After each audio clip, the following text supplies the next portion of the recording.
بسم اللہ الرحمن الرحیم۔ السلام علیکم معزز طلبہ کرام، آپ سب کیسے ہیں؟ آج ہم نور الانوار کے سبق نمبر 221 کو پڑھیں گے۔ آج کے ہمارے سبق کا عنوان ہے محکم کی مثال اور تعارض کا بیان۔ آج کے سبق میں ہم دو باتیں کریں گے، ایک تو محکم کی مثال ذکر کریں گے اور اس مثال میں بھی پھر دو باتیں ہوں گی، ایک تو وہی جو عموماً مصنفین ذکر کرتے ہیں کتاب اللہ سے مثال، اور دوسری صاحب توضیح جو بہتر مثال ہے اس کو ذکر کریں گے۔ اور یہ مثال کے ضمن میں دو باتیں ہوئی، اور جو دوسری بات تھی آج کی وہ ہے تعارض کا بیان۔ تو تعارض میں ہم آج پھر اس حوالے سے گفتگو کریں گے کہ جب ظاہر اور نص کا آپس میں تعارض آئے تو ترجیح کس کو ہوگی، اسی طرح نص اور مفسر کا تعارض آئے تو پھر ترجیح کس کو ہوگی، محکم کے ساتھ تعارض آئے تو کس کو ترجیح ہوگی۔ تو یہ صرف موقف اور نظریہ کے طور پہ پڑھیں گے، باقی اس کی تفصیل پھر اس کے بعد آئندہ سبق میں آئے گی۔ تو آئیے بلا تاخیر سب سے پہلے ہم آج کے سبق کی عبارت پڑھتے ہیں اور اس کا ترجمہ کرتے ہیں، اس کے بعد باقاعدہ سبق کی وضاحت کی طرف بڑھتے ہیں۔ مصنف علیہ رحمہ لکھتے ہیں وقولہ تعالی ان اللہ بکل شیء علیم، اور اللہ تعالیٰ کا قول ان اللہ بکل شیء علیم مثال للمحکم، یہ محکم کی مثال ہے۔ لأنہ نص فی مضمونہ فلم یحتمل التاویل والنسخ، اس لیے کہ یہ اپنے مضمون میں نص ہے تو پس یہ تعویل اور نسخ کا احتمال نہیں رکھتی۔ اذ ہوا من باب العقائد فی بیان توحید والصفات، اس لیے کہ یہ توحید اور صفات کے بیان میں عقائد کے باب سے ہے۔ ولما لم یکن ھذا من احکام الشرع قال صاحب التوضیح ھا ھنا ایضا ان الاولی فی مثال المحکم قولہ علیہ السلام الجہاد ماض الی یوم القیامت، اور جب یہ احکام شرع سے نہیں ہے مثال بلکہ یہ عقائد کے بیان سے ہے، توحید و صفات کے بیان سے ہے، تو شارع علیہ رحمہ یعنی نبی علیہ السلام نے فرمایا کہ مطلب اس نبی علیہ السلام کے فرمان کے حوالے سے صاحب توضیح نے فرمایا کہ یہاں پر بھی زیادہ بہتر محکم کی مثال میں وہ نبی علیہ السلام کا یہ فرمان ہے کہ الجہاد مادن الی یوم القیامت، کہ جہاد قیامت تک جاری رہے گا۔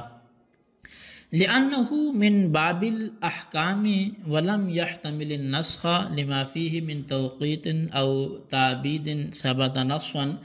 اس لیے کہ یہ احکام کے باب سے ہے حدیث پاک، اور یہ نسخ کا احتمال بھی نہیں رکھتی کیونکہ اس میں توقیت یا تعبید بطور نسخ کے ثابت ہے۔ اور مصنف علیہ رحمہ تعارض کے حوالے سے لکھتے ہیں وَيَظْهَرُ التَّفَاوُتُ عِنْدَ التَّعَارُضِ، اور فرق جو ہے وہ تعارض کے وقت میں ظاہر ہوتا ہے، لِيَصِيرَ الْأَدْنَى مَتْرُوكًا بِالْأَعْلَى، تاکہ اعلیٰ کی وجہ سے ادنا متروک ہو جائے۔ یعنی لا يظهر التفاوت بین هذه الاربعۃ فی الظنیۃ والقطعیۃ،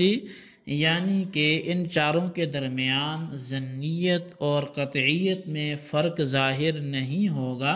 لأن کلها قطعیۃ وانما يظهر التفاوت عند التعارض،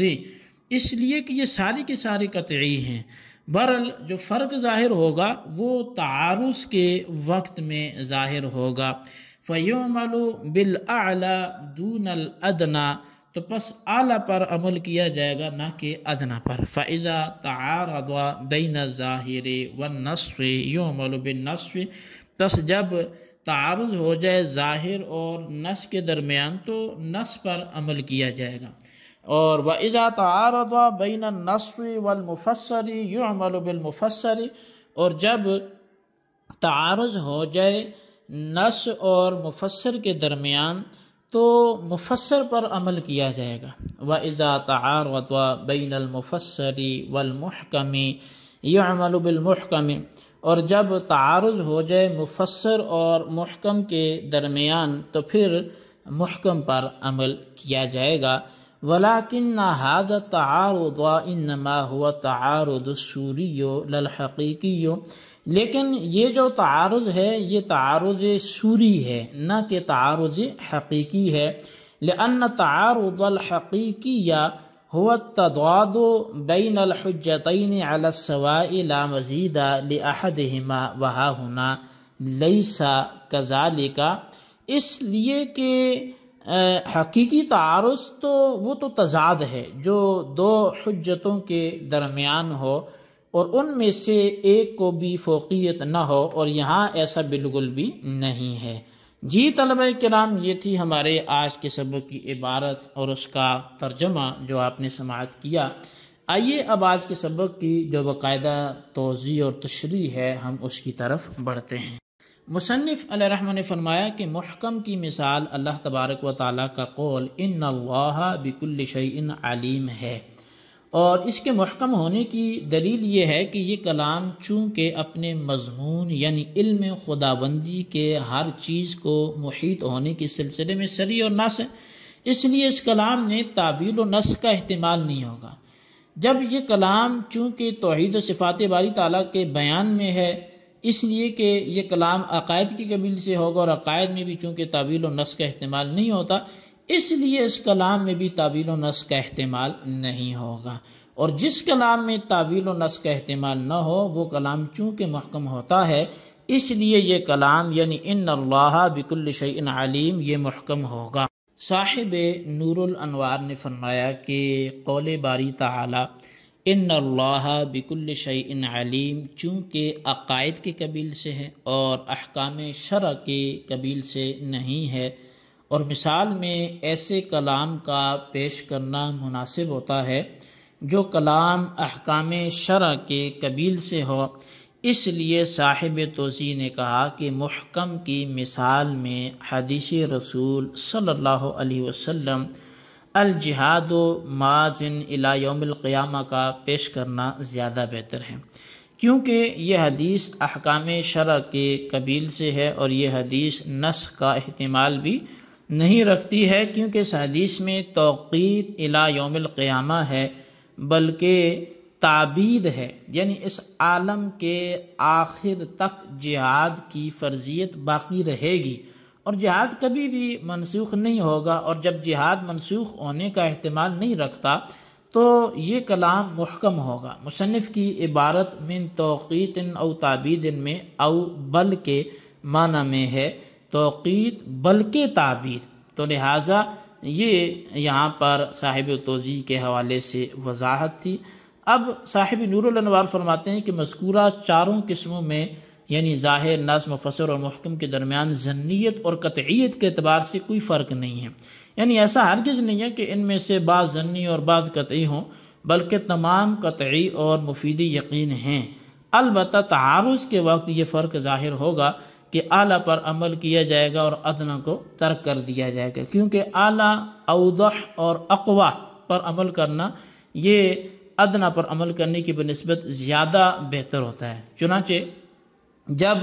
ظاہر اور نص کے درمیان تعارض واقع ہو تو نص پر عمل ہوگا، اور جب نص اور مفسر کے درمیان تعارض واقع ہو تو مفسر پر عمل ہوگا، اور جب مفسر اور محکم کے درمیان تعارض واقع ہو تو محکم پر عمل ہوگا، اس لیے کہ نص ظاہر کے مقابلے میں اعلیٰ ہے اور مفسر نص کے مقابلے میں اعلیٰ ہے اور محکم مفسر کے مقابلے میں اعلیٰ ہے، تو لہٰذا جب اعلیٰ پر عمل ہوگا تو ہر ایک اپنے ماتحت کے اعتبار سے چونکہ مافوق ہے، اعلیٰ ہے، تو جب ظاہر پر نص غالب ہے تو نص اور اس کے ساتھ تعارض ہو تو نص پہ عمل ہوگا، اور جب نص سے مفسر غالب ہے تو جب نص اور مفسر کا تعارض ہو تو مفسر پر عمل ہوگا، اور جب مفسر پر محکم غالب ہے تو جب مفسر اور محکم کا تعارض ہو تو محکم پر عمل ہوگا۔ شارح نے فرمایا کہ یہاں تعارض سے مراد صورتاً تعارض ہے، نہ کہ حقیقتاً، یعنی مذکورہ اقسام میں سے دو کے درمیان جو تعارض واقع ہوتا ہے وہ تعارض سوری ہوتا ہے، اور تعارض سوری سے مراد یہ ہے کہ اس بات و نفی کے اعتبار سے تعارض ہو، یعنی دونوں حجتوں میں سے ایک میں حکم کا اثبات ہو اور دوسرے میں حکم کی نفی ہو۔ اور حقیقی تعارض اس لیے نہیں ہو سکتا کہ حقیقی تعارض کے واسطے ضروری ہے کہ ایسی دو حجتوں کے درمیان تضاد واقع ہو جو بالکل برابر سرابر ہوں، ان میں سے ایک کو دوسرے پر کسی طرح کی کوئی فوقیت اور زیادتی حاصل نہ ہو۔ حالانکہ یہاں ایسی بات نہیں ہوتی کیونکہ ظاہر نص سے ادنا ہے، نص مفسر سے ادنا ہے اور مفسر محکم سے ادنا ہے، پس جب ان چاروں حجتوں میں سے ایک حجت دوسری حجت سے ادنا ہے تو دو حجتیں مساوی اور برابر درجہ کی نہیں ہو سکتی، اور جب دو حجتیں مساوی اور برابر درجہ کی نہیں ہو سکتی تو ان کے درمیان حقیقی تعارض بھی واقع نہیں ہو سکتا۔ تو بہرحال ثابت ہو گیا کہ مذکورہ اقسام کے درمیان جو تعارض واقع ہوتا ہے وہ تعارض شعوری ہوتا ہے، تعارض حقیقی واقع نہیں ہوتا۔ جی طلبہ کرام، یہ ہمارے آج کے سبق کی عبارت اور اس کا ترجمہ تھا جو آپ نے سماعت کیا، اس کو وضاحت بھی آپ نے سن لی، تو اس کو اچھی طرح سمجھیں، اس کے خلاصے کو رجسٹر پر لکھیں، بالخصوص ان سوالات کے جوابات دیں۔ سوال نمبر 1 یہ ہے کہ محکم کی مثال جو صاحب توضیح نے بیان کی ہے وہ تحریر کریں، اور سوال نمبر 2 یہ ہے کہ